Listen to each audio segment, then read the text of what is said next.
reflexionaremos respecto a los 10 mandamientos. Vamos entonces a leer el libro de Éxodo, capítulo 20, versículos 1 al versículo 17. Y todos me acompañan con sus Biblias allí, dice la palabra de Dios. Y habló Dios todas estas palabras diciendo: Yo soy Jehová tu Dios, que te saqué de la tierra de Egipto, de casa de servidumbre. No tendrás dioses ajenos delante de mí. No te harás imagen ni ninguna semejanza de lo que esté arriba en el cielo, ni abajo en la tierra, ni en las aguas debajo de la tierra. No te inclinarás a ellas, ni las honrarás. Porque yo soy Jehová tu Dios, fuerte, celoso, que visito la maldad de los padres sobre los hijos hasta la tercera y cuarta generación de los que me aborrecen. Y hago misericordia a millares, a los que me aman y guardan mis mandamientos. No tomarás el nombre de Jehová tu Dios en vano, porque no dará por inocente Jehová al que tomare su nombre en vano. Acuérdate del día de reposo para santificarlo. 6 días trabajarás y harás toda tu obra, mas el séptimo día es reposo para Jehová tu Dios. No hagas en él obra alguna, tú, ni tu hijo, ni tu hija, ni tu siervo, ni tu criada, ni tu bestia, ni tu extranjero que está dentro de tus puertas. Porque en 6 días hizo Jehová los cielos y la tierra, el mar y todas las cosas que en ellos hay, y reposó en el séptimo día. Por tanto, Jehová bendijo el día de reposo y lo santificó. Honra a tu padre y a tu madre, para que tus días se alarguen en la tierra que Jehová tu Dios te da. No matarás, no cometerás adulterio, no hurtarás, no hablarás contra tu prójimo falso testimonio, no codiciarás la casa de tu prójimo, no codiciarás la mujer de tu prójimo, ni su siervo, ni su criada, ni su buey, ni su asno, ni cosa alguna de tu prójimo. Vamos a orar. Amado Padre, nosotros en esta mañana te damos gracias por darnos la oportunidad de poder estar ante tu presencia. Reconocemos que tú eres nuestro Dios, somos tu pueblo, tú eres el Señor de nuestras vidas, eres la cabeza de la iglesia, eres la autoridad sobre nosotros y queremos escuchar tu palabra. Queremos, Señor, que tú tomes nuestros corazones, nos instruyas, nos animes, nos exhortes y nos muestres cuál es el camino que debemos tomar. Somos un pueblo que tenemos un gran pastor, el pastor de las ovejas, que es nuestro Señor Jesucristo, quien es el que dirige espiritualmente por medio de tu palabra y también utilizando vasos de barro como nosotros, imperfectos. Utiliza, Señor, a estos vasos para poder capacitar a tu pueblo para la obra del ministerio, para la edificación del cuerpo de Cristo. Yo te pido por cada uno de mis hermanos y por sus necesidades. Y oro, Señor, para que en cada uno de ellos haya una disposición de oír tu palabra. No de oír simplemente un hombre, sino que tu palabra pueda ser escuchada, que con mansedumbre, con sencillez, como lo eran los de Berea, puedan todos escuchar lo que tú quieres enseñar en este día. Señor, gracias, oh Padre, toma mi vida como predicador y usa mi vida, Señor, para poder extender el evangelio del reino de Dios. En el nombre de Jesús. Amén. Mis queridos hermanos, a partir de hoy vamos a hacer un paréntesis. Ya nosotros lo hicimos primero que todo en el presbiterio de la iglesia, es decir, con los pastores de la iglesia nos sentamos en consejo y tomamos la determinación pues de hacer un énfasis fuerte respecto a los 10 mandamientos. Por lo tanto, mi serie de la epístola a los romanos va a quedar por un periodo de tiempo quieta. Durante aproximadamente, y digo así, durante aproximadamente unos 10 domingos estaremos exponiendo el decálogo o lo que se conoce como los 10 mandamientos. Mis hermanos, antes de poder dar comienzo, sé que no es fácil y como vamos a tratar de exponer un mandamiento por domingo, entonces yo soy el que tengo que hacer una breve introducción al respecto. Vamos a partir hoy desde el versículo 3, que ese es el texto que vamos a predicar. Sin embargo, yo quiero dejar claro algunas cosas antes de poder adentrarnos a cada uno en detalle, cada uno de esos mandamientos. Pero para introducirnos pues a la serie de los mandamientos, quiero que recordarles lo siguiente a los que lo saben y a los que no lo saben, entonces decirles lo siguiente. Primero, hay que tener presente que la ley no tiene como propósito salvar al hombre. La ley no tiene como objetivo salvar al hombre. Lo que sí hace es conducirle o guiarle para que conozca al Salvador. Ella es nuestro ayo, nuestro maestro, nuestro tutor para llevarnos a Cristo. Sin embargo, cuando ya la ley nos deja frente a Cristo, porque ella es la que nos toma de la mano y nos lleva a Cristo, cuando nos deja allí frente a Cristo, ya ella no sigue siendo nuestro ayo, nuestro maestro, nuestro mentor. Ya es su palabra, el Espíritu Santo, el que nos guía.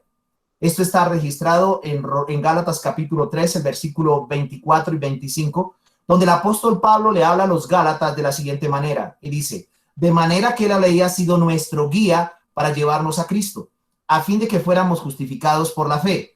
Pero ahora que ha venido la fe en el creyente, dice, ya no estamos bajo guía, ya no estamos bajo ese régimen, ya no estamos bajo ese mentor o ese tutor. Por lo tanto, es importante entender que la ley no es para los salvos, pero la ley no es para ser salvos, sino que la ley sí es para los salvos. Y vuelvo otra vez a repetirlo. La ley no es para ser salvos, pero sí es para los salvos. Son los salvos los que guardan los mandamientos de Dios. Es importante recordar las palabras de Juan. El que ama a Dios guarda sus mandamientos y sus mandamientos no son gravosos. Esto se puede relacionar también con el libro de Apocalipsis en el capítulo 14, versículo 12 y 12, 17, donde los santos no solamente tienen la fe del Señor, sino que los santos también guardan los mandamientos de Dios. ¿Y por qué dejo esto en vuestras mentes o vuestros corazones? Porque hay una idea o hay un pensamiento, un concepto dentro del cristianismo, y es que Cristo abolió la ley. Y no se explica qué tipo de ley. La ley que Cristo abolió fueron las leyes ceremoniales, que tienen que ver con el aspecto cultico de una nación, y las leyes civiles, porque ya hoy por hoy está el único pueblo de Dios, el Israel espiritual, que se rige con el Antiguo y el Nuevo Testamento. Sin embargo, para poder ir a los detalles, es importante ponerlos a ustedes en contexto, porque estas 10 palabras, como los estudiosos lo llaman, estas 10 palabras están bajo un contexto. Y quiero que piensen por un momento en Génesis, el capítulo 12. Dios hizo un pacto con Abraham. Del 12 al 17 podemos encontrar el pacto que Dios hace con Abraham. Dios, cuando saca a Abraham del paganismo, lo saca de su tierra, de su parentela, de la casa de su padre, y lo lleva a un lugar, y él sale por fe, le promete a Abraham hacer algo, constituir una nación, y que en él serían benditas todas las familias de la tierra. Por lo tanto, si nosotros tenemos nuestra Biblia abierta, aquí en el capítulo 20, tenemos que devolvernos 430 años atrás, cuando Dios habla estas palabras a Abraham. Y cuando Dios habla las palabras a Abraham y hace un pacto con Abraham, Dios dice que ese pacto va a ser entre él y la simiente. Esto con el propósito claramente de no solamente tener una simiente nacional, sino una simiente espiritual, y que bajo esa simiente viniese el Salvador, o viniera el Salvador. Entonces, en ese pacto abrahámico, Dios le promete a Abraham una tierra, una descendencia y una bendición. Esta palabra pacto es simplemente una promesa bajo juramento, una promesa que él, como es inmutable y fiel, la cumple. Él le dijo al mismo Abraham que su descendencia estaría 430 años y que después de 430 años sería liberada. Eso se encuentra en Éxodo capítulo 12, versículo 40. Luego Dios hace algo. Dios llama a Moisés y a Aarón para cumplir su promesa hecha a Abraham tiempo atrás. Y como ya Dios le había prometido que ellos poseerían la simiente de Abraham, la tierra prometida. Ahora, quiero explicar algo y permítame hacer un paréntesis al respecto. Cuando Dios le hace las promesas a Abraham en el pacto abrahámico, no debe ser entendidos estos pactos, no solamente el pacto abrahámico, sino también los demás pactos. Ellos tienen un cumplimiento temporal, terrenal y espiritual y eterno, porque muchas veces se habla de los pactos como algo terrenal nomás. No, esto iba mucho más allá de lo terrenal. Entonces Dios decide llamar a Moisés y a Aarón para cumplir esa promesa, específicamente a Moisés para cumplir esa promesa hecha a Abraham tiempo atrás, para que su pueblo pudiese disfrutar de la tierra prometida.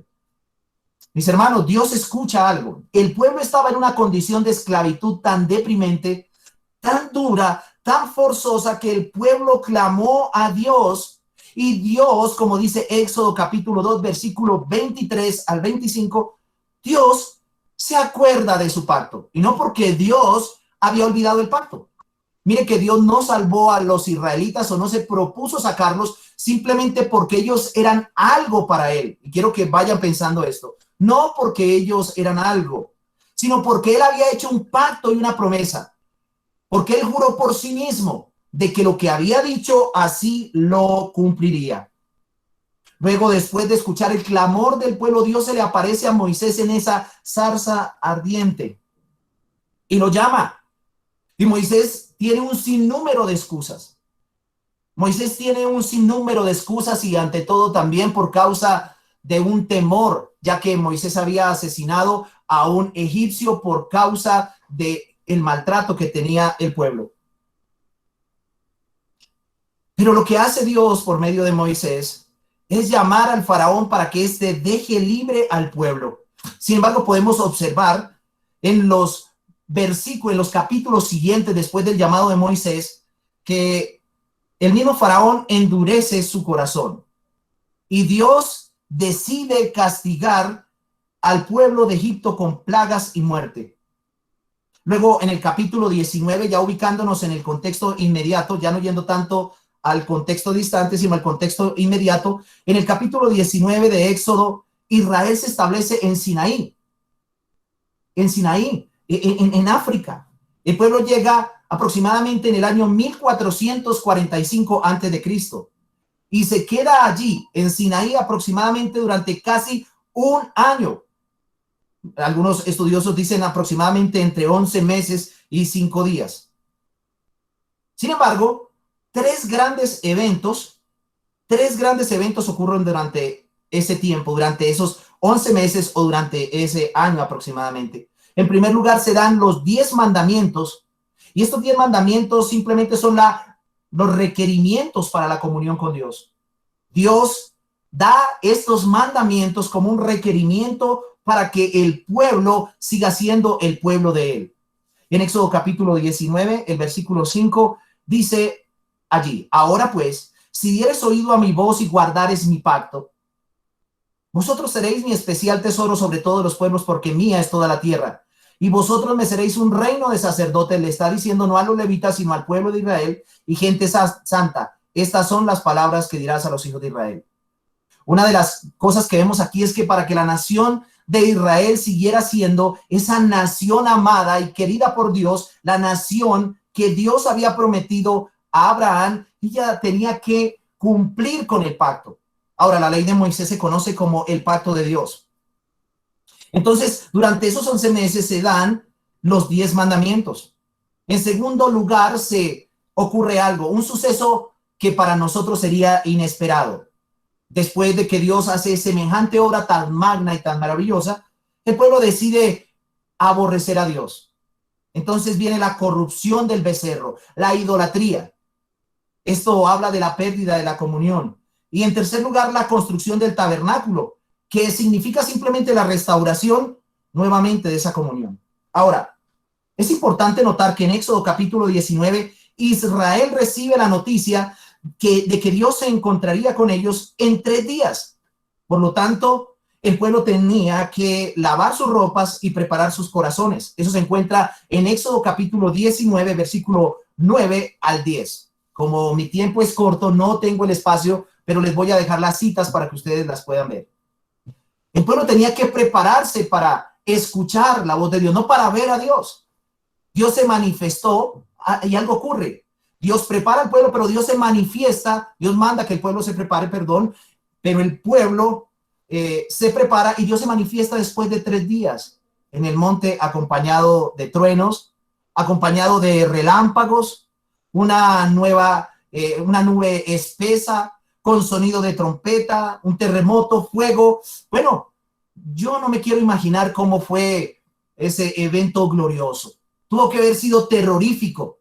Eso nos muestra la gran majestuosidad de Dios y cómo Dios de manera potente se manifiesta al pueblo. Aunque el pueblo no lo podía ver, Dios sí, como regente que iba a ser de Israel, se muestra. Se muestra para mostrar su majestad. Eso se encuentra en Éxodo 19, 16 al 18. Entonces Moisés recibe la orden de subir para encontrarse con Dios y le entrega oralmente, escúcheme bien, los 10 mandamientos y las demás leyes que componen el libro del pacto. Desde aquí, desde el capítulo 20 en adelante. Luego hace algo.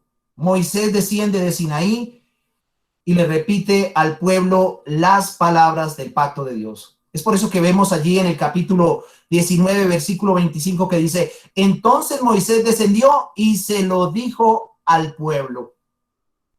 Una de las cosas importantes es que después de que Moisés baja y le dice al pueblo, el pueblo dice que sí está de acuerdo con obedecer lo que Dios ha estipulado, lo que Dios ha dicho. Allí en Éxodo capítulo 24, versículo 3. En ese orden de ideas, ya teniendo un panorama al respecto, se da el contexto de los 10 mandamientos. Fue bajo ese contexto en que se entrega lo que hoy conocemos como el decálogo o los 10 mandamientos, que es lo que nos atañe a mí y a los otros pastores y líderes de la iglesia. Ahora, con esto en mente, quiero que nos concentremos en los versículos 1 al 3. En los versículos 1 al 3. Y quiero que lo leamos. En el 25 del 19 dice: entonces Moisés descendió y se lo dijo al pueblo. Y el 21 dice: y habló Dios todas estas palabras diciendo. Esto fue lo que recibió Moisés de primera mano para que se lo transmitiera al pueblo, Dios utilizando medios, vehículos para poder instruir al pueblo. Yo soy Jehová tu Dios que te saqué de la tierra de Egipto, de casa de servidumbre. No tendrás dioses ajenos delante de mí. Bueno, con esto en mente, ya habiendo leído estos 3 versículos, en nuestra exposición de hoy, quiero que veamos algo respecto a lo que dice el contexto del versículo 3. Quiero que veamos 3 encabezados importantes que los versículos 1 al 3 nos muestran. En primer lugar, quiero, para los que estén anotando, que veamos el versículo 1 y el versículo 2 nos muestra al presentador, la presentación del dador de la ley. Dice: y habló Dios todas estas palabras. ¿Cuáles fueron las palabras? Estas: yo soy Jehová tu Dios. Yo soy Jehová tu Dios. Aquí vemos, en primer lugar, la presentación del dador de la ley. Dios habla, pero él se presenta. En segundo lugar, el versículo 2b dice: que te saqué de la tierra de Egipto, de casa de servidumbre. En segundo lugar, estaremos estudiando la obra del dador de la ley. La obra del dador de la ley. Y por último, vamos a observar el versículo 3 en adelante hasta el finalizar, hasta el final, el versículo 10 hasta el versículo 17, los códigos del dador de la ley. Entonces, 3 palabras: presentación, obra y códigos. Presentación, obra y códigos. Entonces veamos en detalle cada uno de los particulares. Como podemos observar en el versículo 1, Moisés dice que Dios dijo todas estas palabras, lo que va a decir de ahí en adelante. Mis hermanos, no podemos hablar de los 10 mandamientos si primero no hablamos del dador de ellos. Lo primero que podemos ver en el orden textual es que Dios habla de él mismo. Él mismo fue el orador y al hablar hace su carta de presentación. Él habla de sí mismo.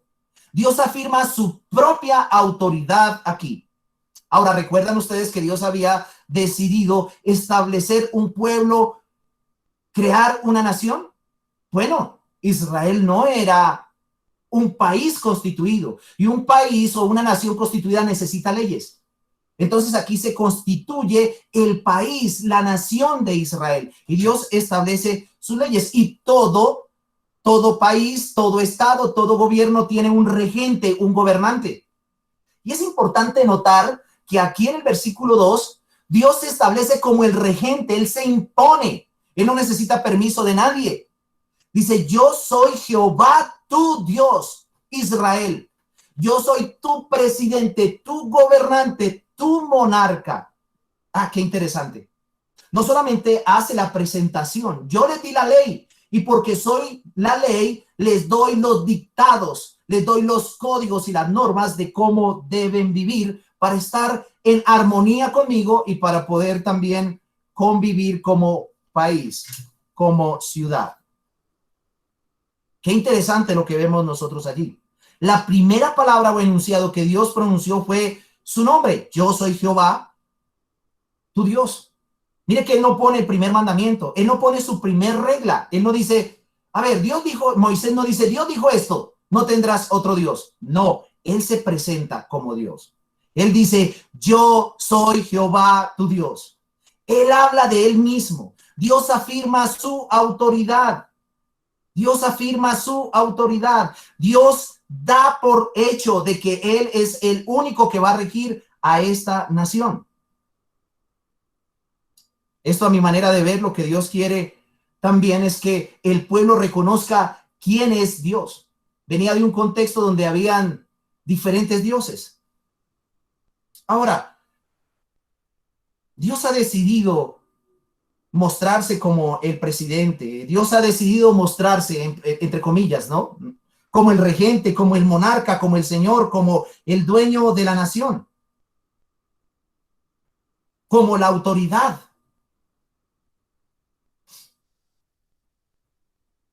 Sin embargo, es importante tener en cuenta algo, hermanos. Así como Dios constituyó en el Antiguo Testamento a un pueblo, no podemos obviar o omitir el Nuevo Testamento, porque tanto la ley como el Evangelio podemos ver que hay principios, hay cosas que son paralelas. Y podemos observar claramente en el Nuevo Testamento que Pablo hace alusión de Cristo como cabeza de la iglesia. Él mismo salvó, el Señor Jesucristo, el Dios Trino decide salvar, pero el Dios Trino decide que su Hijo es la cabeza de la iglesia. Él es la autoridad máxima de la iglesia, el regente espiritual de la iglesia. De la misma manera que el Dios Trino, porque cuando dice, yo soy Jehová tu Dios, es el Dios Trino. Iba a ser el regente de la nación de Israel. Israel debía reconocer a Dios como su máxima autoridad y no a Moisés como su máxima autoridad. El pueblo a veces se desvía. El pueblo a veces ve, en muchas oportunidades ve a los hombres como máximas autoridades. Y es peligroso, hermanos. Mire que Moisés no dice allí, mire, Dios me dijo que yo los iba a gobernar porque soy el líder político de ustedes. No. Él dice, Dios es Dios. Es el Dios de ustedes. Es la máxima autoridad de ustedes. Y Dios también le dice a la iglesia que Él, el Señor Jesucristo, es la máxima autoridad de la iglesia, que Él es la cabeza de la iglesia. Por esta razón es importante tener presente en el contexto del versículo 2 que Israel tenía que reconocer a Dios como su autoridad, pero la iglesia también debe reconocer a Cristo como su máxima autoridad y no a los hombres, aunque eso no quita la obligación o el deber de la iglesia de sujetarse a aquellos instrumentos que Dios ha utilizado, como los pastores. Una de las cosas maravillosas que podemos ver en el versículo 2 es lo que conocemos como la revelación especial. Dios aquí no se da a conocer de manera general, sino de manera especial. De manera especial. De tal manera que no le quedaba al pueblo otra cosa que poder deleitarse en ese Dios que se estaba pronunciando en el monte, que le había hablado a Moisés y que claramente quería ser el Dios de ese pueblo. Ahora, ¿Dios saca un pueblo para qué? Esa es la pregunta. ¿Para qué saca un pueblo? Vamos a ir allí a Éxodo capítulo 9, versículo 13. Dios saca al pueblo de la esclavitud, no para que fuera simplemente una nación porque quería hacer ver una nación o porque quería tener una nación. Todo tiene que ver con la adoración. Dios saca al pueblo y Dios le ordena a Moisés para que vaya y hable a Faraón. Y quiero que leamos Éxodo capítulo 19, versículo 13, y lo voy a leer en la Nueva Versión Internacional, que dice: el Señor le ordenó a Moisés madrugar al día siguiente y salir al paso al faraón para advertirle: así dice el Señor. Mire, no era Moisés, es el Señor. Así dice el Señor de los hebreos: deja ir a mi pueblo para que me sirva, dice la Reina Valera 60, para que me rinda culto. Ahora, Dios no necesita que ninguno de nosotros le rindamos culto, pero Dios sí quería una nación diferente a las demás naciones. Dios quería sacar a un pueblo de la esclavitud para que le rindiera culto. Y quiero que ustedes piensen que es la misma forma, de la misma manera en que Dios ha tratado con nosotros. Dios nos sacó de la esclavitud, del pecado, nos sacó de las manos del diablo, del dominio de Satanás y del mundo, para que nosotros le rindiéramos culto, para que nosotros lo honráramos como nuestro gran monarca, como nuestro gran regente, como nuestro dueño. Muchas personas consideran a Dios como al Señor como su Salvador, pero no como su amo y Señor. La iglesia debe considerar a Dios como su amo, dueño y Señor. Es por eso que rendimos culto, es por eso que tenemos ansiedad de volver otra vez a la iglesia, porque este no es el modelo que Dios estableció. Por lo tanto, no debemos estar cómodos, porque cuando estamos rindiendo culto, estamos reconociendo a Dios como el monarca nuestro, como el Señor nuestro. El deseo de Dios no solo era que un individuo le adorara. Aquí en el texto nos muestra, dice: yo soy Jehová tu Dios, y se está dirigiendo a la nación de Israel. Lo que quería Dios era que todo el pueblo en general lo hiciera. Por esta razón es importante considerar que aquí en su carta de presentación, Él es el centro de atención del pueblo, y por lo tanto también lo debe ser para nosotros. Mis queridos hermanos, si Dios se ha dado a conocer a usted y a mí de manera personal, la adoración a Él debe ser con reverencia, con respeto. No ha de ser de unos cuantos, de unos poquitos, sino si hemos reconocido a nuestro gran Dios como el Dios del universo, el Dios de la salvación, el Dios del pacto, todo el pueblo debe estar adorando. No debe estar en otras cosas. Uno muchas veces se entera por internet de tantas cosas. Y precisamente esta mañana me dio por observar, y no quiero que vayan a ver esto a manera de crítica, porque no, pero en una escuela dominical de cierta comunidad cristiana de corte reformado, un hermano estaba exponiendo, pero detrás estaba su esposa haciendo quizás los quehaceres de la casa. Todo el tiempo estuvo así. Ahora, con esto no quiero criticar porque no sé qué posiblemente hubiese estado ocurriendo con ella. Pero lo que sí quiero oír es que si no hay cosas fundamentales o cosas que realmente necesitemos hacer, sea por quebrantos de salud, sea por problemas que nosotros tengamos que hacer urgentes, no tenemos por qué estar desconectados. Aún muchas personas llegan tarde a los servicios. Es triste. Sin embargo, muchos de los que están conectados, y por no decir todos, generalmente, o debemos decirlo todos, en realidad, consideramos a nuestro Dios como nuestro Dios. Dios es nuestro Señor. Él dice que Él es Jehová tu Dios. Y hoy está presentándose a la iglesia de la misma manera que lo hizo allí. Y por lo tanto nosotros debemos rendirle reverencia, respeto, culto, honra. Antes de la pandemia, nuestro lugar de reunión en muchas ocasiones se vio con algunas sillas vacías, muchas veces. Y mi pregunta era: ¿dónde están aquellos que dicen que Dios es mi Dios? ¿Dónde se encuentran? ¿Dónde están aquellos a quienes Dios se reveló salvadoramente, que no están rindiéndole culto? ¿Dónde se encuentran? Sin embargo, eso pasó antes de la pandemia. Y hoy me pregunto, ¿por qué aquellos que Dios ha salvado no se preparan para adorarle con reverencia? ¿Por qué se conectan tan tarde para escuchar el evangelio? Eso pasa en otras comunidades, aquí no.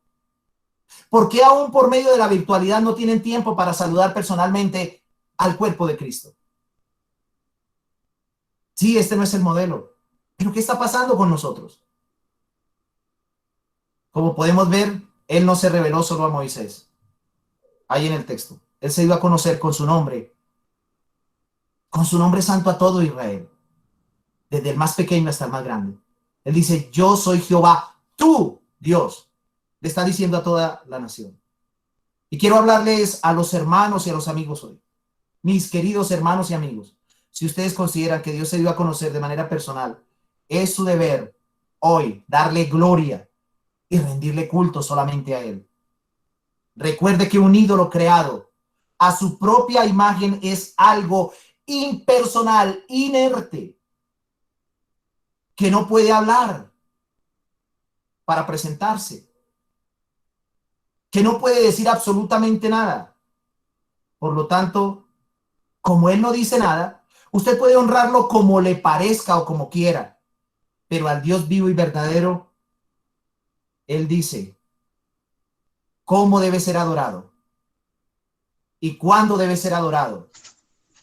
Él no solamente habla de quién es Él, sino cómo debe ser adorado, el día que debe ser adorado, cómo debe ser tomado su nombre. Mis hermanos, el nombre de alguien dice lo que es esa persona. Eso pasaba en el contexto hebreo. Le ponían nombres a las personas y su nombre expresaba lo que la persona era o la circunstancia en que había nacido. Por ejemplo, Jabes se conoce como aquel hombre que había sido tenido con dolor. Entonces, en su carta de presentación podemos ver algo interesante. Es que Dios es Dios y Dios sigue siendo Dios. Ahora, pero ¿cómo es su nombre? El salmista dice que el nombre de él es grande, temible y santo. Allí en el Salmo 99, versículo 3 dice, alaben tu nombre grande y temible, Él es santo. En el Salmo 111, versículo 9 dice, redención ha enviado a su pueblo, para siempre ha ordenado su pacto, santo y temible es su nombre. El salmista dice que Dios debe ser adorado porque su nombre es santo y temible. En el Salmo 99 y en el Salmo 111, versículo 9, como podemos ver en este pasaje, su nombre está relacionado con la redención y el pacto. ¿Por qué debemos adorar a Dios? Porque Dios es santo, es grande, es temible. Pero también, ¿por qué debemos adorar a Dios? Porque Él es nuestra redención y porque Él cumple sus promesas. Por eso debemos adorarlo. Ahora entendemos la importancia del por qué la presentación del dador de la ley. Él merece toda nuestra reverencia y nuestra honra. Eso nos lleva a considerar nuestro segundo aspecto, la obra del dador de la ley. Y quiero que veamos el versículo 2b. Después de decir, no tendrás dioses ajenos, versículo 2. Jehová, yo soy Jehová tu Dios. Luego dice, que te saqué de la tierra de Egipto, de casa de servidumbre. Aquí podemos observar la obra del dador de la ley. La obra del dador de la ley es la salvación, el rescate, la redención.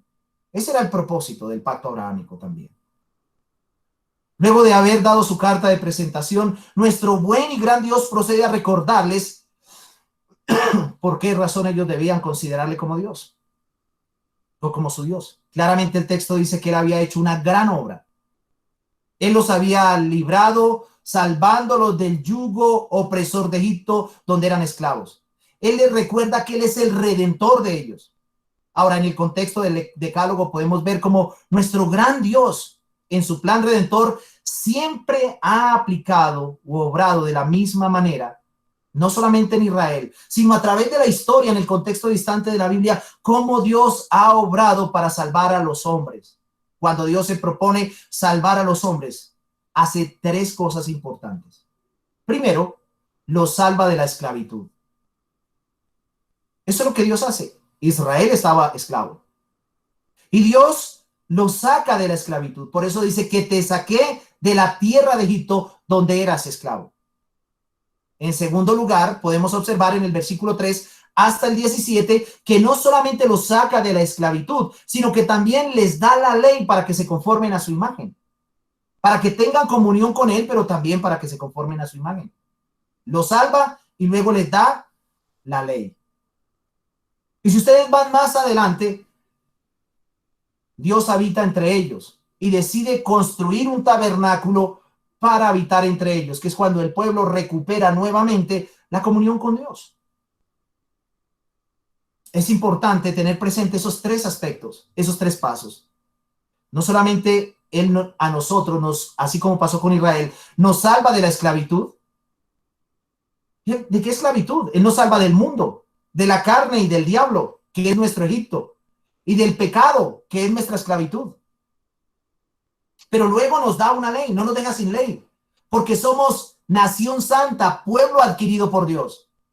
Aunque no somos una nación o una etnia como lo es, por ejemplo, aquí en Colombia, que tenga una constitución política, sí tenemos una constitución espiritual. Somos ciudadanos colombianos, pero también somos ciudadanos del cielo. Y Él nos da la ley. Es fácil sujetarnos. Durante esta pandemia nos hemos sujetado nosotros al gobierno, al Estado. No nos estamos reuniendo como iglesia en el local.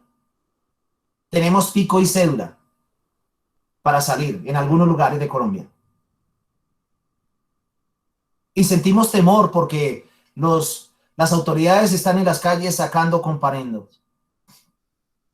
Sin embargo, con esto quiero decirles algo que a veces nos es sencillo, y no estoy diciendo del todo porque pues los seres caídos y aún los cristianos con pecado residual nos cuesta también la sujeción, pero nos es fácil a veces más sujetarnos al hombre que al mismo Dios. Lamentablemente lo digo. Dios quiere que su pueblo viva en orden y en armonía con Él. Y Él les dio la ley. Y a nosotros nos dio su palabra para que nos conformemos a su imagen. Él escribió la ley en nuestro corazón para que anduviésemos en novedad de vida. Allí en Ezequiel 36, 25 al 29. Yo les daré un corazón nuevo y un espíritu nuevo y haré que cambiaré el corazón de piedra y les daré un corazón de carne. Y daré mi ley en vuestros corazones para que me obedezcáis. Mis hermanos, esta ley todavía sigue vigente. Y Dios nos la dio después de que nos salvó, para que vivamos para Él, para que nos conformemos a su imagen. Pero no solamente nos dio la ley, sino que también habita entre nosotros.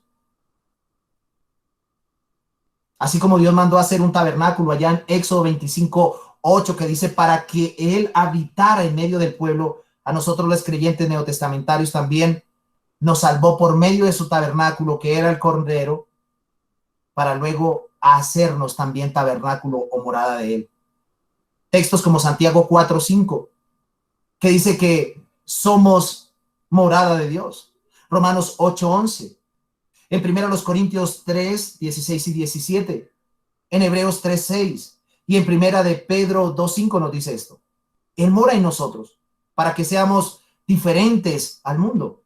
Pero sí quiero que me acompañen a un texto allí en el Nuevo Testamento, 2 Corintios 6, 14 al 7, 1. 2 Corintios capítulo 6, versículo 14 al 7, 1. Es muy conocido. Dice, no os unáis en yugo desigual con los incrédulos, porque qué compañerismo tiene la justicia con la injusticia, y qué comunión la luz con las tinieblas, y qué concordia Cristo con Belial, o qué parte el creyente con el incrédulo, y qué acuerdo hay entre el templo de Dios y los ídolos, porque vosotros, le está diciendo a los hermanos de Corinto, sois el templo del Dios viviente.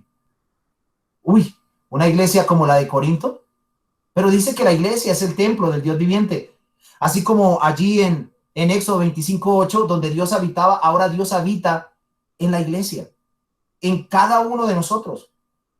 Y entonces agrega, como Dios dijo, habitaré y andaré entre ellos, y seré su Dios, y ellos serán mi pueblo, por lo cual salid de en medio de ellos y apartados, dice el Señor, y no toquéis lo inmundo, y yo recibiré, y seré para vosotros por padre, y vosotros me seréis hijos e hijas, dice el Señor Todopoderoso. Así que, amados, puesto que tenemos tales promesas, limpiémonos de toda contaminación de carne y de espíritu, perfeccionando la santidad en el temor de Dios. Dios, el hecho de que Dios more en nosotros y que estemos en gracia no nos da licencia para vivir como nos place. Somos el templo de Dios y el texto dice claramente que debemos ser diferentes. Y allí en el capítulo 7, versículo 1, dice que estas promesas no son solamente para el Israel étnico, sino también para la iglesia. Esas promesas son para nosotros.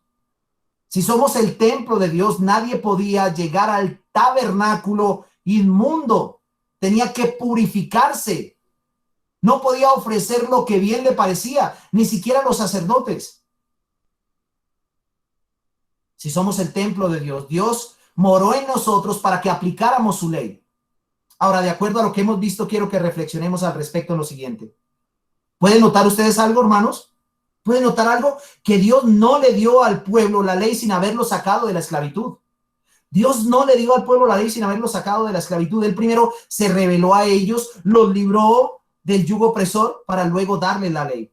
Querido hermano y amigo, usted no podrá decir mi Dios a menos que haya experimentado a Dios de manera salvadora. Usted no podrá decir mi Dios a menos de que Dios lo haya sacado de su Egipto, de las manos del faraón espiritual. Debe reconocer al Salvador. Debe reconocer usted hoy su obra. El haber dicho yo soy Jehová tu Dios tiene como propósito también mostrarle al pueblo quién fue el que los libró de la opresión. Así como el pueblo de Israel no fue salvo por sus propios medios, ningún ser humano que está hoy en la tierra podrá decir que es salvo porque él hizo algo para merecerlo. Eso sería una blasfemia. La obra redentora es algo exclusivo de Dios. Jonás lo dijo en el vientre del pez. Dijo, la salvación pertenece a nuestro Dios. La iglesia en Apocalipsis 7:10 dice que la salvación es de nuestro Dios y por eso ellos le adoraban. Recordemos, hermano, que toda obra, recordemos, hermanos y amigos, que toda obra de salvación es por la gracia, sin ninguna obra humana. ¿Qué hicieron los israelitas para poder ser salvos de la esclavitud? Nada. Dios los salvó libre y soberanamente por su gracia. Y esto fue en el pasado, claro, pero también lo es en el presente. Dios obra de la misma manera para redimir al pueblo por la sola gracia de Dios sin ningún mérito alguno. Ya hemos estudiado al presentador de la ley, la presentación del dador de la ley. Ya hemos estudiado eso. Luego vimos la obra del dador de la ley y ahora veamos en último lugar las normas del dador de la ley. Bueno, pero específicamente quiero que nos concentremos en la primera norma. Por eso es importante tener presente lo siguiente. No tendré, después de escuchar los 10 mandamientos, otro Dios aparte de mi Dios. Esa es nuestra responsabilidad. El versículo 3 dice, no tendrás dioses ajenos delante de mí. Eso fue lo que Dios dijo. Dios se presentó, hizo su carta de presentación, mostró su obra y luego pone sus normas. Y la primera norma es, no tendrás otro Dios delante de mí. Podemos decir entonces que la norma del dador de la ley no es una, bueno, aquí hay un sinnúmero, pero esta es dentro de la categoría la ley moral de Dios. Ellos recibieron la ley moral, las leyes ceremoniales y las leyes civiles. Pero nos vamos a concentrar no en las leyes ceremoniales y las leyes civiles, sino nos vamos a concentrar en la ley moral de Dios. Estas leyes fueron dadas a los israelitas con el propósito, ya lo vimos, con el objetivo de que ellos fueran un pueblo diferente. Pero estoy totalmente convencido, hermanos, que estos 10 mandamientos fueron dados para las familias en general. Por eso sería bueno que nosotros enseñáramos los 10 mandamientos en casa. Los catecismos tuvieron los 10 mandamientos. Las confesiones de fe también tienen los 10 mandamientos. Hace aproximadamente como 150 años fue que se quitó los 10 mandamientos de las iglesias, porque algunos teólogos empezaron a decir que la ley Cristo la había abolido.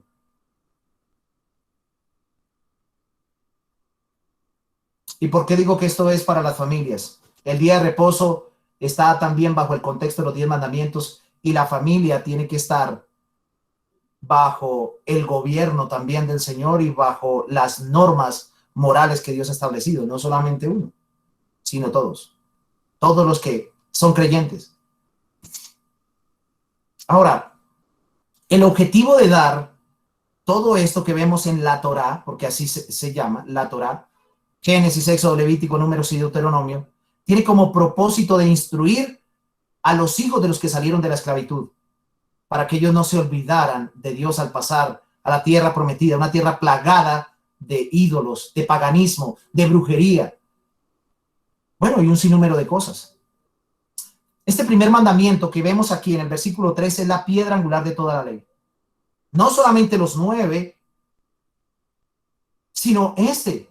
O sea, esta es la plataforma de todos los otros 9 mandamientos. ¿Pero qué exige este mandamiento? Este mandamiento exige que Dios sea el único objeto de nuestra adoración en primer lugar. En primer lugar, Dios exige en este mandamiento ser el único motivo y objeto de nuestra adoración. Exige que reconozcamos su soberanía y su señorío sobre nosotros.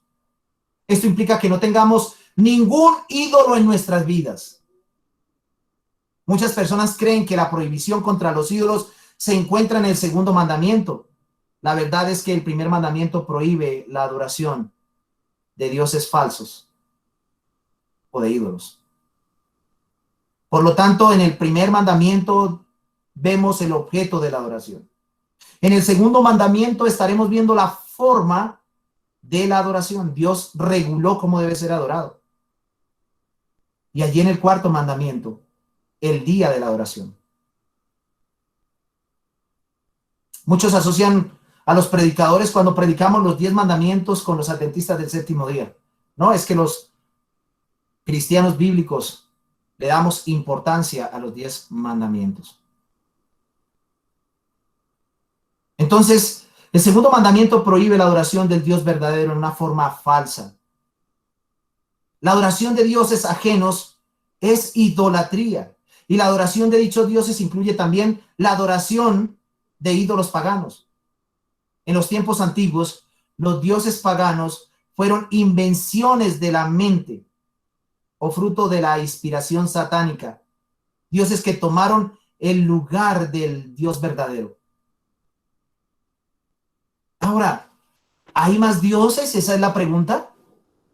No, no hay sino un solo Dios. El mandamiento no implica que hay otros dioses. Algunos pueden decir que sí, claro que sí implica. Pablo decía que un ídolo nada es en el mundo.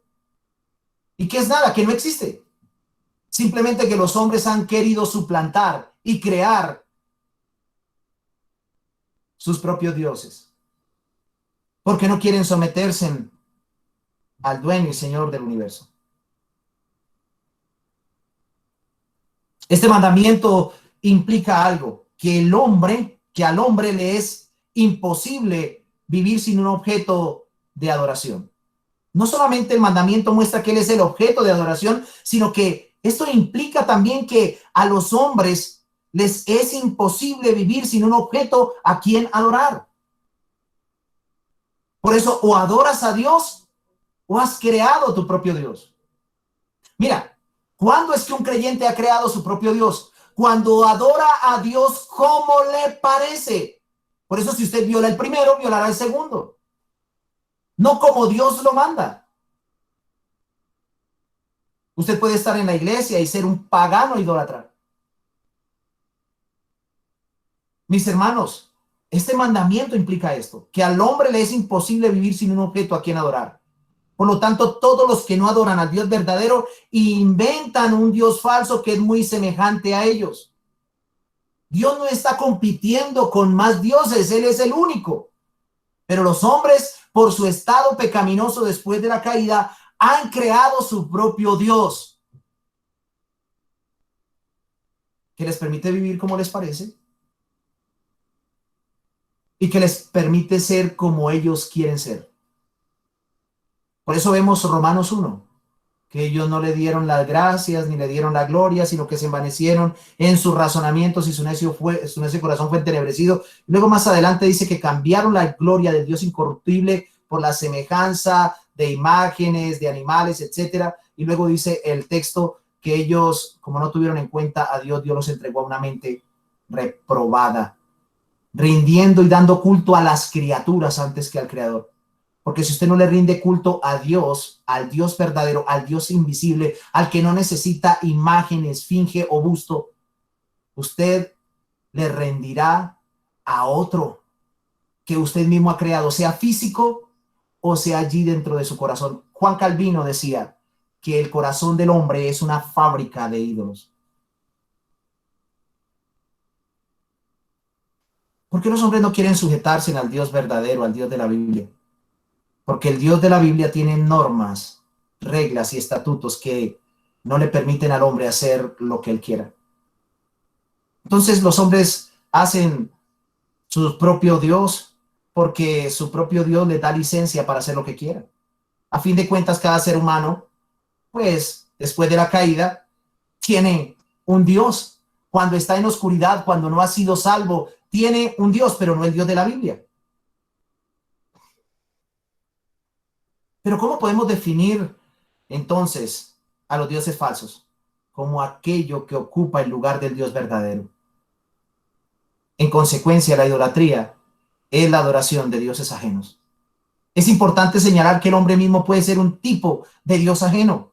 Y esto es precisamente lo que sucedió en la caída cuando Adán dejó la adoración al Dios verdadero y comenzó a adorarse a sí mismo como si fuese Dios. La religión del humanismo, es decir, la adoración del hombre a sí mismo como su propio Dios, comenzó en el jardín del Edén. Por lo tanto, el humanismo en todas sus formas modernas es idolatría. Es idolatría. Es la fuente y origen de toda clase de dioses falsos. Y la iglesia va a estar en peligro en sus últimos tiempos. Segunda Timoteo capítulo 3, el apóstol Pablo le dice a Timoteo lo siguiente: también debes saber esto, que en los postreros días vendrán tiempos peligrosos, porque habrán hombres amadores de sí mismos, avaros. Eso es idolatría. Tener admiración propia, o lo que se conoce comúnmente como narcisismo. Eso es idolatría. La iglesia entrará en una crisis terrible. Los hombres serán amadores de sí mismos, amadores de los deleites más que de Dios. Hoy las personas se están suicidando porque la autoestima está por el piso. Quizás porque no se le aplaude el ego, porque la autoestima no es más que soberbia y arrogancia. El hombre generalmente se ha postulado como una deidad.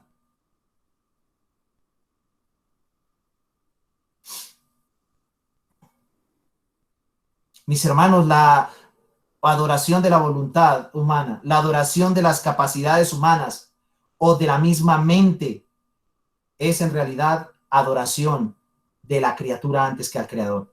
Y es la base de toda idolatría.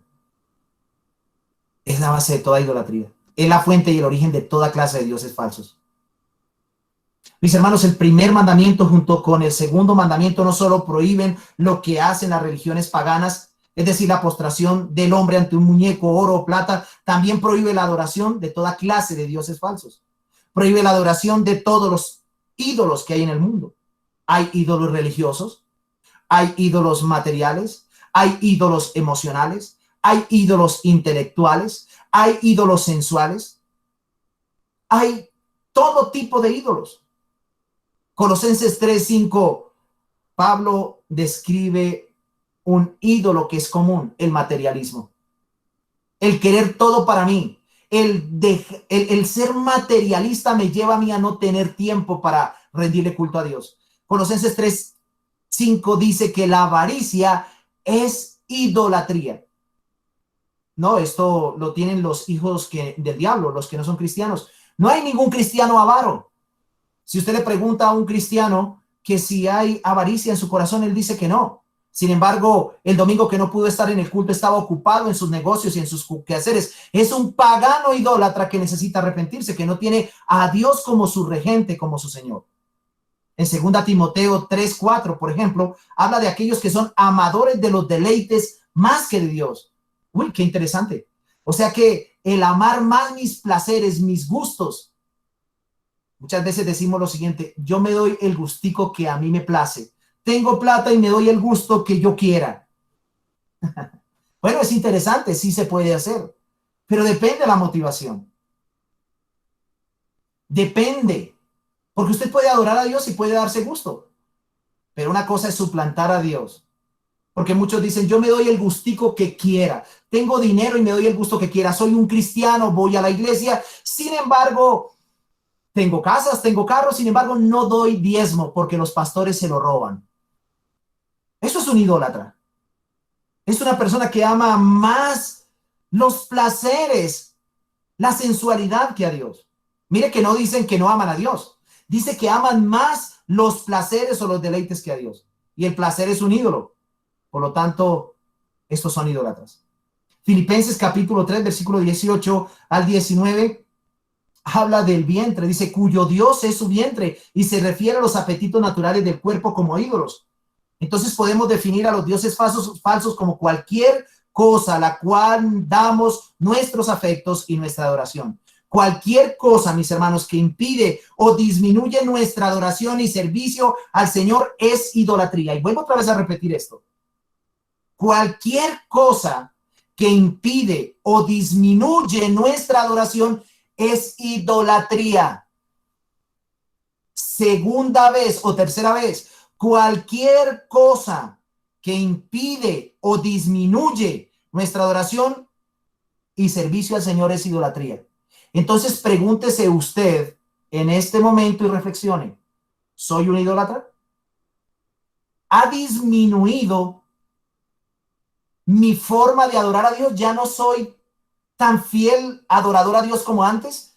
Ya, bueno, como hoy no nos reunimos en los cultos, entonces ya no necesitamos o no podemos ir a los cultos porque nos vemos limitados, pero sí hay estudios bíblicos. Ahora usted no se conecta como antes. ¿Qué está pasando? ¿Ya usted no le quiere servir a los hermanos? ¿Qué está pasando? Posiblemente hay idolatría en su corazón. Solamente reflexione. En otras palabras, los dioses ajenos no son simplemente los objetos de adoración religiosa, porque a veces creemos que el divino niño es el único que es un ídolo. No. Todo aquello, hermanos, que impide que amemos al Dios verdadero con toda nuestra alma, con toda nuestra mente y con todas nuestras fuerzas, todo eso que impide, que está dentro de nuestro corazón, es un ídolo. ¿Y qué es lo que dice el texto? No tendrás dioses ajenos delante de mí. Entonces significa que ninguna persona, ni cosa, ni ideología, ni propósito debe interponerse entre Dios y nosotros. El Señor Jesucristo lo dijo en Mateo 6:24: ninguno puede servir a dos señores, porque aborrece al uno o amará al otro, o se llegará al uno o menospreciará al otro. No puede servir a Dios y a su ídolo, o a Mamón, o a las riquezas. ¿Qué estaba haciendo Cristo aquí en Mateo 6:24? Aquí Cristo estaba explicando el significado del primer mandamiento. Mamón, ¿a quién representa? Mamón representa los tesoros terrenales en cualquier forma que existan. También en el mismo pasaje Cristo exhorta a no hacernos tesoros en la tierra. La palabra tesoros se refiere a las cosas que estimamos, a las cosas que nos son preciosas, incluso las cosas que hemos atesorado como posesiones de gran valor, las cosas que confiamos en forma indebida, las cosas mundanas en que nos deleitamos de forma excesiva. Nuestro tesoro terrenal viene a ser nuestro ídolo o nuestro Dios falso. No importa lo que sea. El hecho es que sea lo que fuera o lo que fuere, tal cosa se convertirá en nuestro tesoro, nuestro todo, aquello por lo cual vivimos. El Dios ajeno, mis hermanos, es aquello que nos domina, es aquello que nos controla. Y por esto dijo Cristo que ninguno puede servir a dos señores. Y ya hemos visto Y quiero recordarles a ustedes cuáles son esos dioses ajenos. Por ejemplo, los apetitos del cuerpo, el sexo, no lo tratamos, es un ídolo. La comida puede ser otro ídolo. La comida puede ser otro ídolo. El dinero, otro ídolo. El mundo, la ambición, la familia. Si algo le está impidiendo a usted, muchas personas se ven impedidas por sus familias. La familia es un ídolo. ¿Qué me dicen ustedes del yo? Entonces, podemos decir que un ídolo puede ser visible o invisible. Un ídolo puede ser visible o invisible. Sin embargo, es importante, a los ojos de Dios no se escapa el ídolo que tenemos en nuestro corazón. ¿Cuál es tu ídolo, mi hermano, mi hermana, mi amigo? Usted dirá, yo soy cristiano, en mi casa no tengo altares, ni tengo la Virgen María, ni el Divino Niño. No tienes ídolos visibles. Pero ¿cuál es tu compromiso con el Señor y en la iglesia? ¿Si sirves en la iglesia?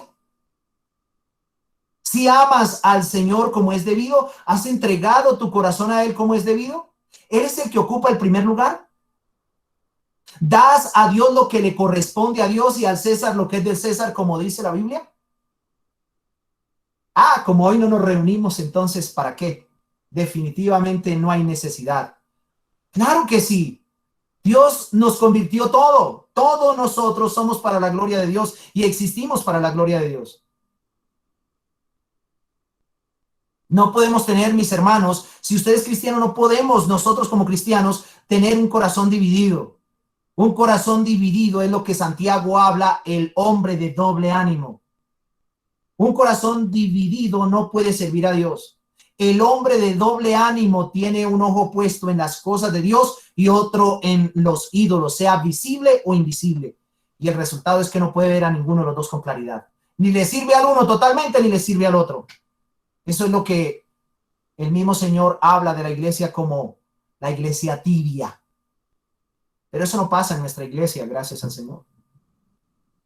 Mis hermanos, nuestro Dios es celoso. Y este mandamiento nos muestra que nuestro Dios es celoso. Él no quiere compartirnos con nadie. Nuestro Dios es celoso y no aceptará la adoración a medias. No permitirá que ningún ídolo ocupe una parte de nuestro corazón. El mundo religioso está lleno de personas que quieren servir a Dios los domingos y a sus ídolos entre semana. El mundo religioso está así. Hay personas que quieren servir a Dios los domingos y a sus ídolos entre semana. Quieren servir a Dios a condición de que a ellos se les convenga o como a ellos les parezca. Pero el Dios verdadero no permite que les sirvan así. Él tiene un amor profundamente celoso. En Éxodo 25 y también en Éxodo 34:14, Dios se identifica como un Dios celoso. Ahí en el 5 dice, porque yo soy Jehová tu Dios, fuerte y celoso.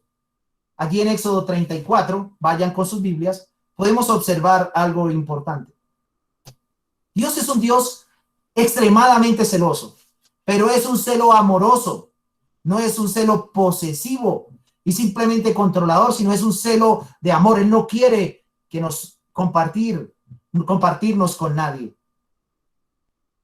Éxodo 34, versículo 14. Porque no te has de inclinar a ningún otro Dios, pues Jehová, cuyo nombre, y aquí dice que el nombre de Dios es celoso. Dios celoso es. Escuchen bien, esto no solamente es para Israel, sino para nosotros. Dios se identifica como un Dios celoso. En Éxodo 34, versículo 14, nos muestra lo maravilloso que es el nombre de Dios. No debemos inclinarnos. Inclinarnos no está hablando simplemente físicamente, sino, o arrodillarnos físicamente, sino que también implica el hecho de no arrodillar nuestro corazón frente a aquello que nosotros hemos construido, que ha hecho que mengue nuestra pasión, nuestro fervor y nuestro amor por el Santo Dios. Ahora, cuando Dios dice que es celoso, no se refiere a un celo vicioso, sino al celo que nace de proteger una relación de amor. Una relación de amor verdadero. Y lo que la Biblia habla es que Dios tiene un verdadero amor para con nosotros. Los celos divinos pueden ser ilustrados por el apóstol Pablo cuando le dice a los corintios, porque él los celaba con los celos divinos. En 2 Corintios 2:11 dice, veamos, pues os celo con celo de Dios. O sea, un celo amoroso, porque os he desposado a un marido para presentaros como una virgen pura a Cristo. Ese era el afecto, el celo que tenía Pablo como apóstol en su función pastoral. Ahora, en relación con el peligro de los ídolos, nos advierte en 1 Corintios 10:22, ¿o provocaremos a celos al Señor? ¿Somos más fuertes que Él? Entonces, cualquier compromiso o contaminación con ídolos de este mundo, sea en sentido religioso, material o sensual, provoca celos al Señor. Yo le pregunto, ¿usted últimamente ha provocado a celos al Señor? ¿Hay algo que está llevando a que el Señor esté en este momento enojado? No lo va a mandar al infierno, pero sí lo va a disciplinar. Hermano, Dios al que ama disciplina y azota a todo aquel que recibe por hijo. Y si usted ha puesto un ídolo en su corazón y en su corazón que es habitación de Dios y está haciendo lo mismo que hacía Israel, porque Israel en algún momento de la historia dice que ellos rendían culto a sus dioses, amaban a Dios, pero honraban a sus ídolos. No puedes tener un corazón dividido en una casa, en la habitación, en el templo de Dios. No puede estar el diablo y Dios. No puede haber comunión entre los ídolos y Dios. Entonces, el llamado de Dios hoy es a abandonar todo tipo de idolatría. Mis hermanos, cada vez que Israel inclinaba su corazón a los ídolos, él no los dejaba sin castigo. Éxodo capítulo 32, versículo 25 al 28. Esto está en el contexto de claramente está en el contexto de el becerro de oro. Dice, y viendo Moisés que el pueblo estaba desenfrenado porque Moisés subió para recibir las tablas de piedra, porque la primera parte de la ley fue oral, luego fue escrita y para recibir leyes ceremoniales, y luego desciende y encuentra al pueblo en un desenfreno terrible.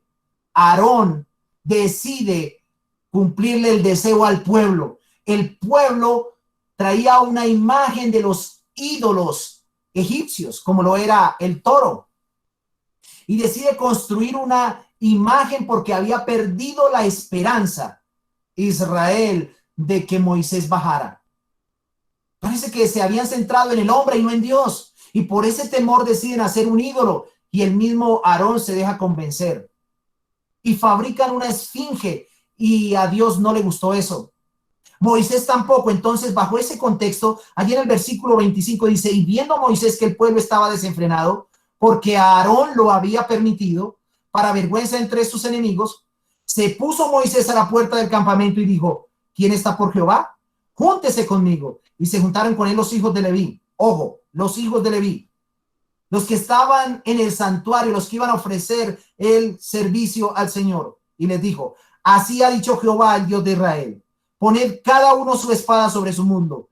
Y dice, pasad y volved de puerta a puerta por el campamento. Y luego dice, mira el castigo, por haber caído en idolatría, y matad cada uno a su hermano y a su amigo y a su pariente. Y los hijos de Leví lo hicieron conforme al dicho de Moisés, y cayeron del pueblo en aquel día como 3,000 hombres. Claro, Dios se indignaba, Dios quería acabar con la nación y levantar del mismo Moisés otra nación. Ningún idólatra, y en este tiempo también, no quedará sin castigo. El castigo fue la muerte, como 3,000 hombres lo dice.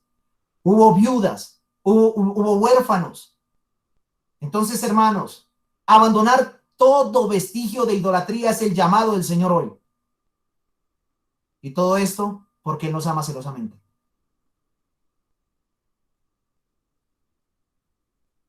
Él no permitirá que ningún rival ocupe nuestros afectos, ni tampoco que seamos contaminados por ningún ídolo. Es importante que reflexionemos al respecto sobre la idolatría, ya que Santiago claramente lo dice, que cualquiera que sea un adúltero espiritual, amando al mundo, con ello está desafiando el amor de Dios. Leamos allí todos, para terminar y concluir, Santiago, capítulo 4, versículo 4 y 5. Oh almas adúlteras. No era que los hermanos habían caído en adulterio y estaban dejando a sus esposas. Era un adulterio espiritual. Y dice, oh almas adúlteras, ¿no sabéis que la amistad del mundo es enemistad contra Dios? Cualquiera pues que quiera ser amigo del mundo se constituye en enemigo de Dios. Y luego dice, ¿o pensáis que la escritura dice en vano? ¿O pensáis que la escritura dice en vano, el espíritu que la ha hecho morar en nosotros nos anhela celosamente? Mire, volvámonos de nuestra infidelidad. Si hay idolatría, es menester, es deber salir hoy de la idolatría, porque hay algo en nuestros corazones, hay alguien mejor, el Espíritu de Dios que habita en nosotros, que Dios ha hecho morar en nosotros. Él nos está anhelando celosamente. Él anhela que usted vuelva a la oración. Él anhela que usted vuelva al estudio de la Biblia. Él anhela que usted vuelva a servir. Él anhela que usted sea un cristiano comprometido. Él anhela que usted sea lo que Dios dice que debe ser. Entonces, como podemos ver, a diferencia de antes, en los tiempos de antes, Dios en este tiempo, antes habitaba en un tabernáculo, en un lugar físico, pero Dios en este tiempo habita en nosotros por su espíritu, y su espíritu nos anhela celosamente. Por eso Dios no puede soportar nuestra infidelidad espiritual. Por eso Dios no lo puede soportar, porque Él está en nosotros. Y si hemos agraviado a Dios, Él tendrá que disciplinarnos. En conclusión, mis hermanos, Dios no solo salvó al pueblo, sino que podemos ver que Él en su pacto quería que Israel le adorara y que fuera diferente a las demás naciones. De la misma manera, Dios nos salva por medio de su Hijo Jesucristo, para que no para que sigamos viviendo en el paganismo y a la vez con Dios. Por eso nos dio la ley, por eso nos dio los 10 mandamientos también, para que fuéramos a Cristo y encontráramos al Salvador y reconociéramos nuestra condición. Y luego de estar allí, ya teniendo a Cristo en nuestros corazones y viviendo por la fe, obedeciéramos sus mandamientos. Quiero que todos terminen conmigo con la cita que leyó nuestro amado director de culto. Primera de Juan, capítulo 5, el versículo 21. En el Nuevo Testamento lo dice. Y quiero que todos allí, los que están detrás de cámaras, abran su Biblia en ese pasaje. Y quiero concluir con esta palabra. Hijitos, guardaos de los ídolos. Aquí le está hablando a los cristianos. Hijitos, guardaos de los ídolos. Ese es el llamado de Dios hoy. Y para presentarle lo bello de la redención, la ley de Dios tiene un objetivo. Verticalmente nos muestra nuestra responsabilidad ante Dios. Los primeros 4 mandamientos y los otros 6 mandamientos, nuestra responsabilidad con el prójimo. Si tú no eres un idólatra, amarás a Dios y tratarás bien a tu prójimo. Amarás a Dios y amarás a tu prójimo como a ti mismo. Que el Señor bendiga su palabra en nuestros corazones. Quiero que oremos.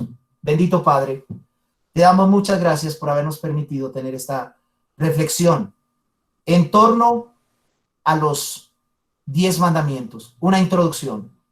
Hoy reconocemos que tú eres el dador de la ley. Tú te has presentado como nuestro Dios. Eres nuestro regente y nuestro gobernante. Pero también te has mostrado como aquel que ha obrado en favor nuestro y nos ha salvado. Pero también te has mostrado como aquel que nos has dado requerimientos para que vivamos una vida que te glorifique a ti. ¿Cómo debemos adorarte? ¿Cómo debemos alabarte? Lo has estipulado. Señor, sé tú el dueño y Señor de cada uno de los que estamos aquí. De los que no han experimentado salvación, concédeles la gracia redentora, la gracia salvadora. Sálvalos por pura gracia y dales vida y vida en abundancia. En el nombre de Jesús. Amén y amén.